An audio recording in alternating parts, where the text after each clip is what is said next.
Okay, hey coach, you said women are attracted to what they hear. Can you break that down? Well, I assume he's referring to the old quote, uh, men fall in love through their eyes, women through their ears. And because there's a process, you guys are different. We're just visual creatures. We see a hot girl and we're like, ooh, we think about doing naughty things to her. And we're like, she's in. This is perfect. I've met my dream woman before we've even started talking to her. But women tend to be a little bit more skeptical, are more focused on, do I like him? Is he good for me? Is he a good person? Do I like hanging out with him? How do I feel when I'm with him? They take their time. So a big part of it is the conversing and the hanging out and the bonding. Whereas what initially we think we see a pretty girl and we want to hook up with her. I mean, that's the bottom line. That's we're initially thinking about it right away. And for women, yeah, you guys feel attraction too, and also have naughty thoughts. But for long-term relationship, you want to see how things go and see how you feel, because it doesn't matter how good looking you are, how rich you are, or how funny you happen to be. The only thing a woman really cares about is how she feels about you. And so you could have the deck stacked in your favor, but if you act like a bitch, she's going to treat you like a bitch and lose interest and not want to be with you. Even though on paper, you're perfect. Because a lot of women say that when you're a great guy, but, Yeah. after they dump you. Oh, you're really amazing, but, It's all in the feelings. It's pretty yeah, the illogical. feelings It's aren't nothing. there. It don't matter what's on paper. I had a good friend that one of my college buddies, it's like came from a wealthy family. I mean, he was mostly raised by the nannies because his dad was always running his business overseas. He was handsome. He had a lot of friends. He's tall, charming, funny. He had a nice car. He had his own apartment. It was all furnished, all new furniture. He had every advantage.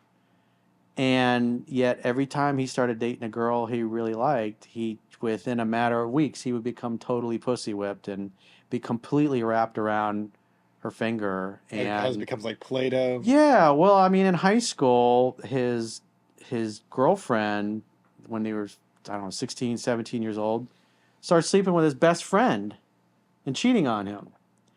And I saw that. I mean, there was this one girl he was dating, and they dated off and on for several years, and he was just gonzo over her the moment they met. And he would basically always put her in charge of the relationship, let her make all the decisions. He basically made her the man.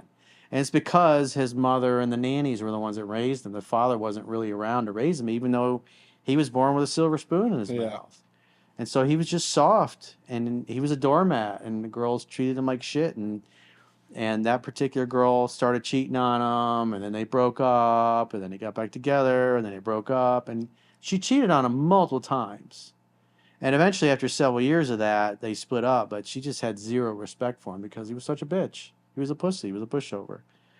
And, even though she was really into him when they first met, I mean, she learned, very fast that he was weak.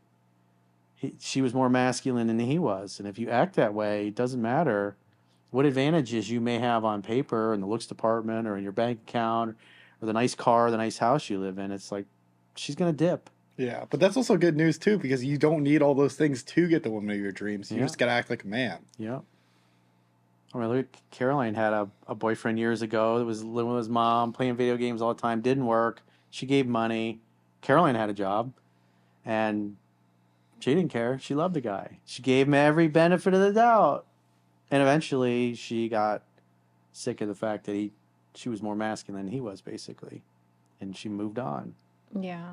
And he filled me with all the fantasy talk and I'm going to do this and I'm going to make this much money and I'm just like, yeah, full supporter and then it was just all All but talk, yeah, smoke and mirrors. just yeah. He was all talk and no action. That's when I was just like, oh well.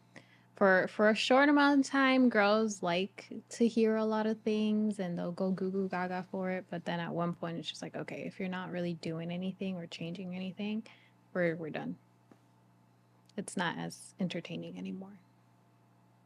Elvis has left the building.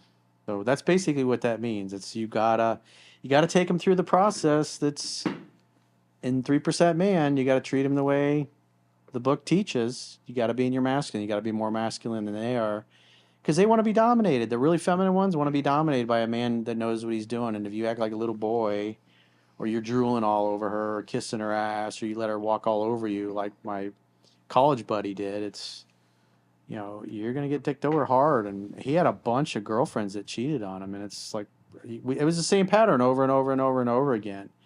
And eventually, he ended up marrying a girl who was pretty, but he wasn't super into her. But she treated him great, and they lived kind of happily ever after. They had kids, had a family, but she wasn't as hot as some of the other girls that he dated.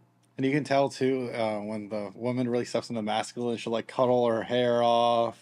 Yeah, And they'll stop literally wearing start looking like a makeup. man. It's They insane. gain weight. They kind of look the same. They dress the same. Kind of Yeah. androgynous.